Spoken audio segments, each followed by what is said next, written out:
Hi, this is Peter Schwartz again from Salesforce Live, and I'm really honored this afternoon to have the opportunity to have a conversation with Arianna Huffington. Thank you, Peter. It's great to be with you. Well, all of us here just had the opportunity to listen to a great talk by you. Frankly, we think of you as a journalist, a commentator, but this was really quite something different. You talked about, how you had your own, break and how this led to you. How are people reacting to this new message from you? Well, actually, I think there's a real hunger to redefine what success is and how we live our lives. And I feel if I had written this book, Thrive, and if I had given this speech, say, even 5 years ago, maybe the response would have been different, but there is a moment, there is something happening in the zeitgeist. I wish we could have a good English word for it, but I think you and I both believe in certain moments in time when there is a certain openness to basically what are very old ideas. Right, it's not sure. like any of this is new. But what is great is that now we have scientific evidence we never had before about the importance of, say, meditation, times for renewal, sleep. So all these things that were kind of despised or seen as things for losers are now seen as actually incredible performance enhancement tools. And you being an old meditator may think it's strange to be approaching some of the most important things in life in terms of performance enhancement. But my point of view is it doesn't matter what makes people take the first step. Maybe they start meditating because they think it's going to make them more effective at their jobs.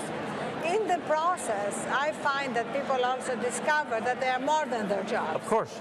So it doesn't matter how you get there. It's just taking that first step. Well, in fact, a friend at Shell, a guy named Mandar Apte, has developed a mindfulness meditation program for the leadership of Shell. It's training people. And why? I mean, it's not because they want to get cosmic and, they want to improve their daily work, their creativity, all the kinds of things. And it's really coming out of their innovation thrust is what that's all about. And I used to be head of strategic planning of Shell many years ago. And to think a company like Shell, I mean, a really thunk and clunk old line company, can actually get into mindfulness meditating is amazing. Oh, well, you have to connect me with him. I'd love him to write on the Huffington Post because we are tracking what people are doing in different industries and in different companies. And we're kind of collecting best practices on the Huffington Post because we believe that it's important for other people to know what is going on. I mean, there are now 35% of American companies that have some form of stress reduction mindfulness program. It's still a minority, but a very substantial minority that includes companies like General Mills, Target, not just companies here in San Francisco that we might expect to be more open to these ideas. Well, here's this British, Dutch, old company, as you can, and oil guys. Yes. I mean, it's hard to picture. Well, and we have the Bank of England meditating. Well, and I thought it was amazingly courageous during your talk when you sat down on the stage and said, I'm going to sit on the cloud, and then had everybody actually meditate for a minute or so. That was, that takes real courage to do that in front of an audience. Everybody might giggle, Yes, I mean, actually, I had this idea. I was in Munich yesterday, believe it or not. And for some reasons too complicated to go through now, I almost missed my flight. And that was the only flight that I could have caught and made it here in time to speak. And during those moments, it occurred to me that I wanted to do something a little different. And during those moments, you take a risk. Right. You say, why not? And so often in life, we don't take risks. We're afraid of how people are going to judge us, or what are people going to say. And it's very liberating when we give ourselves permission to actually do something that I felt Mark and you and everybody here had created an opening for. When Mark talked at the beginning of the session this morning about grounding us in our own reality. Right. I think the recognition that we have a reality in us, separate from our jobs or our resumes,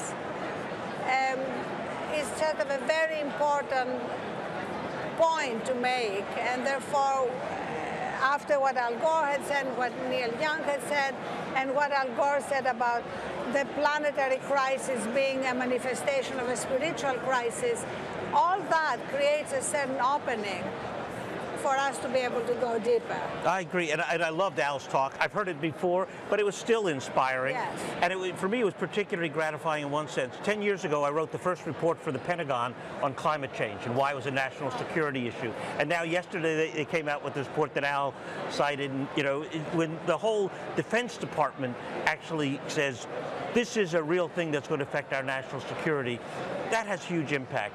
So I really admire what Al has done. Me too, but I think it's important for us to make the connection between how we live our lives, burnt out people burning up the planet, because there is a definite connection. Absolutely. Well, we were talking about our friend Richard Branson. He gave up his private plane because he felt guilty pumping CO2 into the atmosphere. I was with him when he got his first plane, and he thought it was pretty cool. And then after a year, he said, wait, this is wrong. When people like Richard do that, that's a remarkable thing. I know, that's amazing.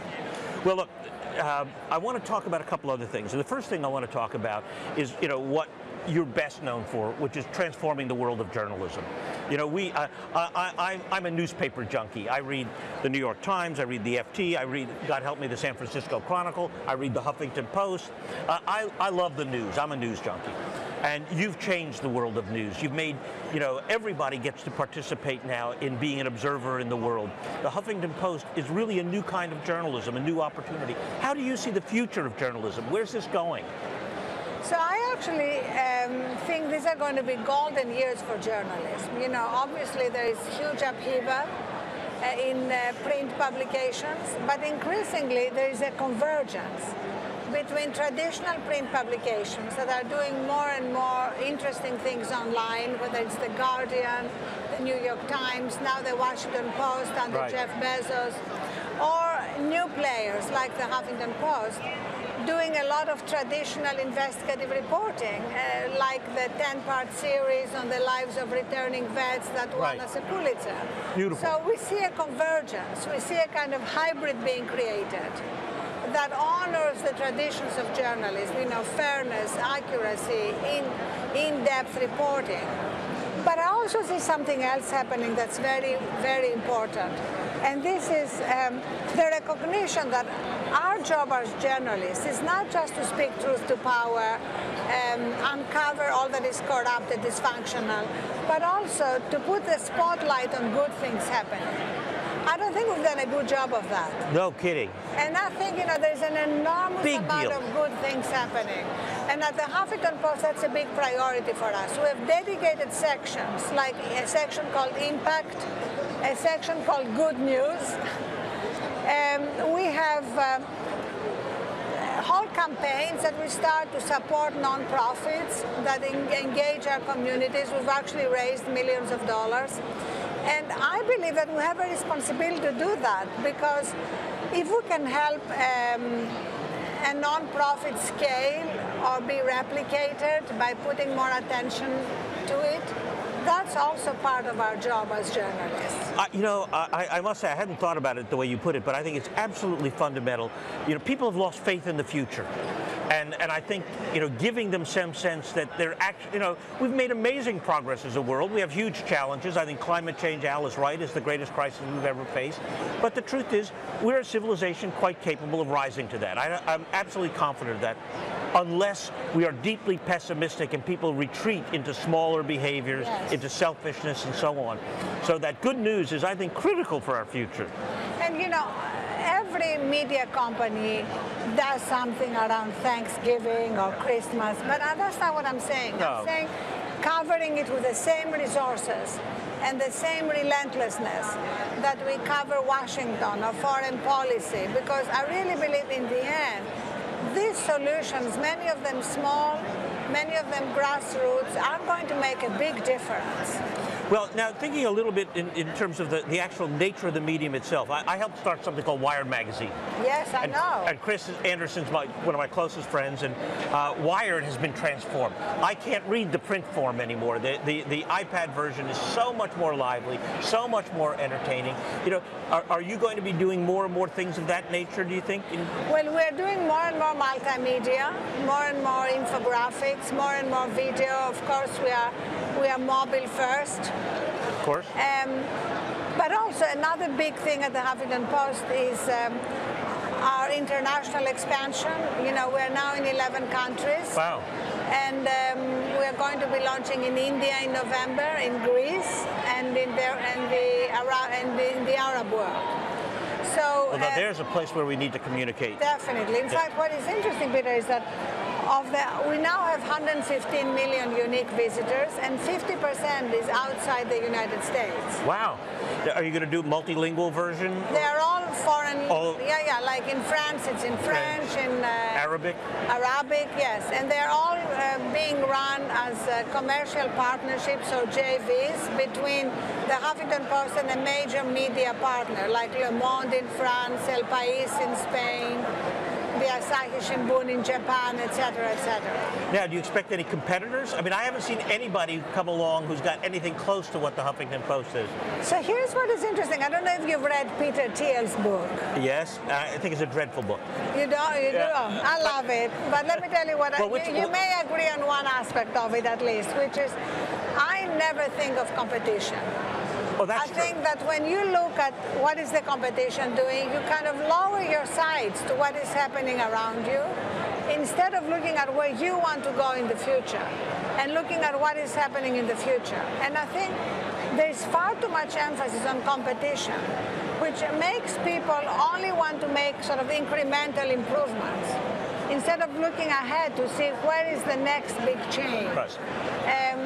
What are the needs that our readers, our customers, if you're a brand, have that maybe they don't even realize themselves they have? Like for us, all the things that I discussed today around thriving, they're like major issues at the Huffington Post. We cover everything. I'm wearing here my Jawbone Up 24 that tracks not just my movement, but my sleep. And we have a dedicated sleep section, for example, where people can read about the latest science. They can read about what wearable devices like this can do. You know, it can track how quickly I went to sleep, how deeply I slept. This is incredible data that is actionable, and we want to make it super easy for our readers to be able to make their lives more fulfilling and less stressful. And that's a great example. The opportunity to do that in so many different forms, different ways, I think is just going to proliferate and improve health, sleep, performance, actually mental well-being. And by the way, my comment about Peter Thiel, I agree with that comment, what you said, that it's his sense that technological progress is over. That's where I disagree with him.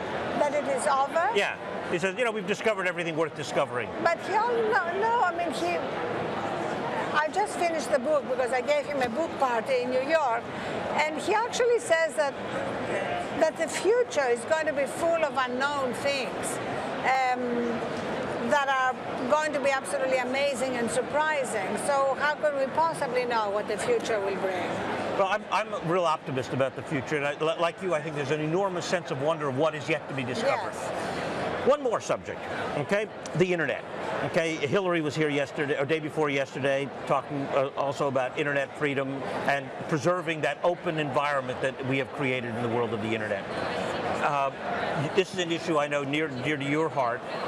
This is one of those hinges of history that if we get it right, the possibilities of peace and communication are wonderful. If we get it wrong, it is ultimately a force for war. How do you see this issue? Oh, absolutely. I think it is absolutely key because the power of platforms is really huge. You know, obviously we see the problems that arise with trolls, with anonymity, but these are all challenges that we can deal with.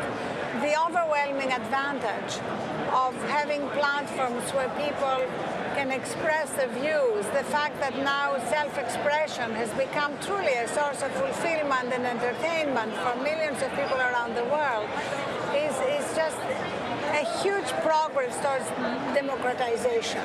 I agree. I had dinner with Mikhail Gorbachev shortly after the Berlin Wall fell and the Soviet Union disappeared. And I asked him, why did the Soviet Union end now? And he said, it was the internet and the satellite dish. When our people could see the world, yes, we could no longer control them. You're helping people see the world in entirely new ways. We're really grateful for your being here at Dreamforce, grateful for you being with us this morning on Salesforce Live. Thanks for being here. Thank you so much. Great. Thank you. Take care. Thank you all very much. Signing off from Salesforce Live.